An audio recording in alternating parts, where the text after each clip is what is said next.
Hello students, unit 5 के कुछ important topic discuss करेंगे हम। सबसे पहला टॉपिक है type of bonding and melting and boiling point. Unit first में हमने डिस्कस किया हुआ कि मैटर की 3 स्टेट्स हैं, सॉलिड, लिक्विड एंड गैस। लेकिन साइंटिस्ट ने 2 और स्टेट डिस्कस की हुई हैं। फोर्थ स्टेट है प्लाज्मा। प्लाज्मा किसे हम बोलेंगे, ये कहाँ पे एग्जिस्ट करेगी? प्लाज्मा जो स्टेट है ये बहुत ही हाई टेम्परेचर पे एग्जिस्ट करती है। सन और स्टार के अंदर जो मैटर है वो प्लाज्मा की फॉर्म में एग्जिस्ट करता है। और फिफ्थ स्टेट है बीईसी, बोस आइंस्टाइन कंडेंसेट। ये सुपर कूल्ड जो सबस्टांसेस होते हैं, सॉलिड होते हैं, उनके अंदर एग्जिस्ट करती है। बहुत ही लो टेम्परेचर पे एग्जिस्ट करती है बोस आइंस्टाइन कंडेंसेट। ओके, हमें पता है कि जब हम टेम्परेचर या प्रेशर में चेंज करें तो हम सॉलिड को लिक्विड में और लिक्विड को गैस में कन्वर्ट कर सकते हैं, या इसका रिवर्स भी कर सकते हैं। तो जो बॉन्डिंग है वो मेल्टिंग और बॉइलिंग पॉइंट को कैसे इफेक्ट करती है? सबसे पहले आपको मेल्टिंग और बॉइलिंग पॉइंट पता होना चाहिए। The temperature at which solid melts and converted into liquid state is known as melting point. और बॉइलिंग पॉइंट क्या हो जाएगा? The temperature at which liquid boils and converted into vapour state is known as boiling point. Molecule में जितनी weak bonding होगी, melting और boiling point उतना ही कम होगा। और जैसे जैसे स्ट्रेंथ ऑफ बॉन्ड इंक्रीज करेगी मॉलिक्यूल के अंदर, तो बॉइलिंग और मेल्टिंग पॉइंट भी इंक्रीज करेगा। तो हम बोल सकते हैं if there is strong force of attraction या if there is strong bonding in molecule, in that case melting and boiling point will be high होगा। ठीक है, सबसे इंपॉर्टेंट टॉपिक हम शुरू करेंगे और वो है गैस लॉज। गैस लॉज क्या है? गैसेस के बारे में जब डिस्कस किया गया, जब स्टडी किया गया, तो ड्यूरिंग स्टडी कुछ एक जनरलाइजेशन दी गई, कुछ एक स्टेटमेंट दी गई। उन स्टेटमेंट को बोलते हैं हम गैस लॉज। पहली जनरलाइजेशन को हम बोलते हैं बॉयल्स लॉ, या इसको हम प्रेशर वॉल्यूम रिलेशनशिप भी बोलते हैं। ठीक है, बॉयल्स लॉ, इसको दिया किसने था? रॉबर्ट बॉयल, जो आयरलैंड के साइंटिस्ट थे। 1662 में इस लॉ को इन्होंने दिया था। इसकी डेफिनेशन क्या है बॉयल्स लॉ की? Eight constant temperature pressure of a fixed amount of gas varies inversely with its volume. इसका मतलब क्या है कि अगर हम टेम्परेचर को फिक्स कर दें तो ऐसी गैस जिसका अमाउंट फिक्स्ड है, उस गैस का प्रेशर और वॉल्यूम एक दूसरे के इनवर्सली रिलेटेड होगा। मैथमेटिकली हम बोल सकते हैं pressure is inversely proportional to volume. Pressure inversely proportional to 1/v। n and t are constant. n is amount of gas, t is temperature. या हम इसको बोल सकते हैं v inversely proportional to 1/p। Again n t are constant. अब इसको अगर हम रीअरेंज करें, रीअरेंज नहीं, हमने प्रोपोर्शनलिटी को हटा दिया, तो क्या होगा? v is equal to k1p, where k1 is constant of proportionality. तो ये हमारे पास एक रिलेशन आ जाएगा, v is equal to k1/p। अब हम क्या करेंगे, इस इक्वेशन फर्स्ट को रीअरेंज करेंगे, प्रेशर को हम लेफ्ट साइड ले आएंगे, तो हमारे पास रिलेशन बन जाएगा pv is equal to k1 which is constant. तो इस रिलेशन से हम जो बॉयल्स लॉ है इसकी एक और डेफिनेशन दे सकते हैं। डेफिनेशन क्या हो जाएगी? The product of pressure and volume at constant temperature for fixed amount of gas is equal to constant. तो पीवी किसके इक्वल है? कांस्टेंट के इक्वल है। तो ये सेकंड डेफिनेशन हम दे सकते हैं बॉयल्स लॉ की। ग्राफिकल रिप्रेजेंटेशन, ग्राफिकली हम इसको रिप्रेजेंट कर सकते हैं। एक्स एक्सिस पे वॉल्यूम लिया हुआ है, वाई एक्सिस पे प्रेशर। तो हमारे पास एक कर्व इस तरह से आ रहा है। इस कर्व से बिल्कुल क्लियर है कि जब प्रेशर बहुत ज़्यादा था, प्रेशर यहाँ पे है बहुत ज़्यादा है, तो वॉल्यूम क्या है? बहुत कम है, अपोजिट है। जब प्रेशर कम है तो वॉल्यूम ज़्यादा है। ठीक है, तो P inversely proportional to V। Pressure ज़्यादा होगा तो वॉल्यूम कम होगा, या प्रेशर कम होगा तो वॉल्यूम ज़्यादा होगा। वही इस ग्राफ से हमें पता चल रहा है। और ये जो ग्राफ है ये पीवी और प्रेशर के अगेंस्ट है।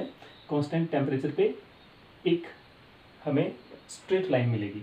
अगर टेम्परेचर हमने चेंज कर दिया तो उस दूसरे टेम्परेचर पे भी हमें एक स्ट्रेट लाइन मिलेगी। तो यहाँ पे एक बहुत इंपॉर्टेंट चीज़ आपको पता होनी चाहिए, isotherm. What is isotherm?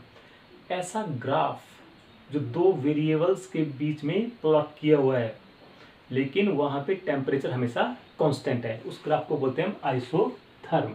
T क्या है? कांस्टेंट। जैसे यहाँ पे टेम्परेचर कांस्टेंट है तो ये जो ग्राफ बना ये क्या है? एक आइसोथर्म है। ठीक है।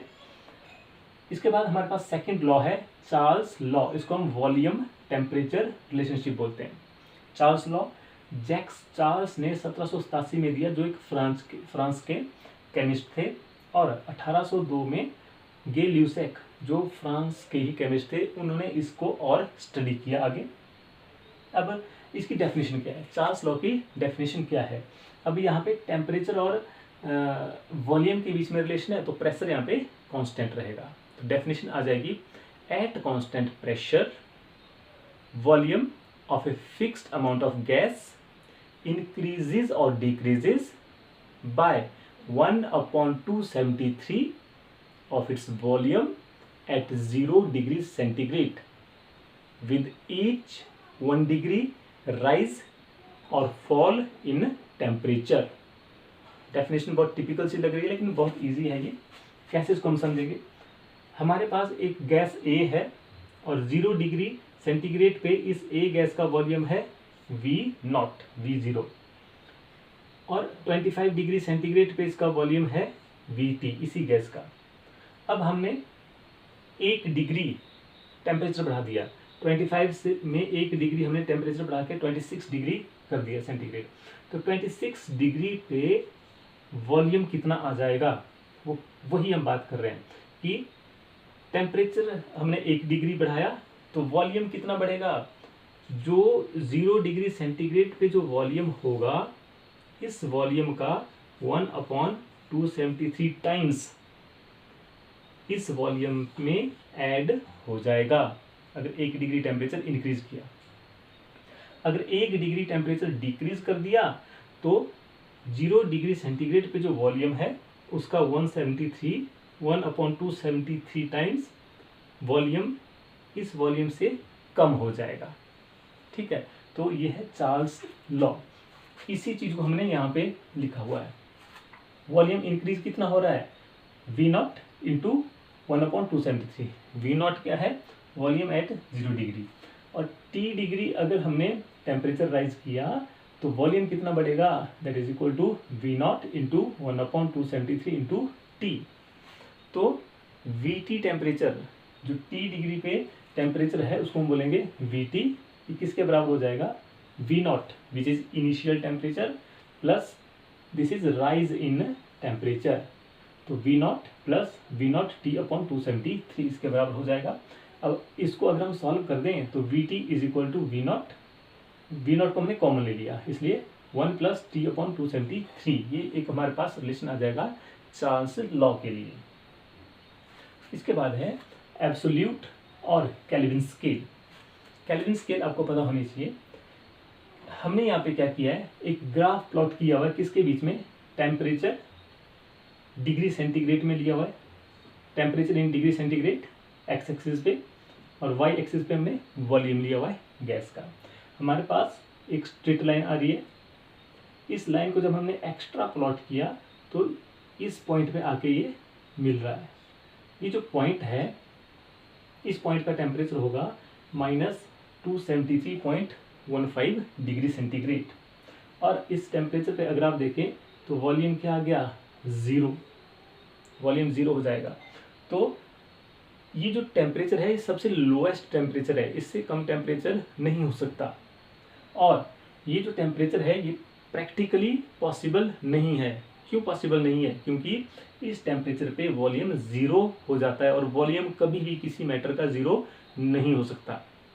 वॉल्यूम 0 होने का मतलब है कि जो एटम्स हैं वो कोलैप्स हो रहे हैं। ठीक है। तो ये जो टेम्परेचर है ये प्रैक्टिकली कभी भी एग्जिस्ट नहीं करेगा। लेकिन यहाँ से एक बहुत इंपॉर्टेंट क्वेश्चन आता है कि किस टेम्परेचर के ऊपर वॉल्यूम 0 हो जाता है? Eight which temperature volume of gas becomes 0। तो वो टेम्परेचर क्या आ जाएगा? आप लिख सकते हैं 273.15 डिग्री सेंटीग्रेड। और इस टेम्परेचर को अगर हम केल्विन में बोलें तो ये आता है 0 केल्विन। तो दो आंसर आप दे सकते हैं, या तो 0 केल्विन या -273.15 डिग्री सेंटीग्रेड। ठीक है, तो इस टेम्परेचर पे वॉल्यूम 0 हो जाता है। तो जो सबसे लोएस्ट टेम्परेचर है वो 0 केल्विन हमने लिया, और फिर जो 0 डिग्री सेंटीग्रेड है वो आ जाएगा 273.15 केल्विन, और 100 डिग्री सेंटीग्रेड आ जाएगा 373 केल्विन। इसके लिए टेम्परेचर जो केल्विन टेम्परेचर है उसको हम डिग्री सेंटीग्रेड में के बीच में रिलेशन यहाँ पे हमने लिखा हुआ है, temperature in kelvin is equal to 273.15 plus T. T क्या है? Temperature in degree centigrade, this one.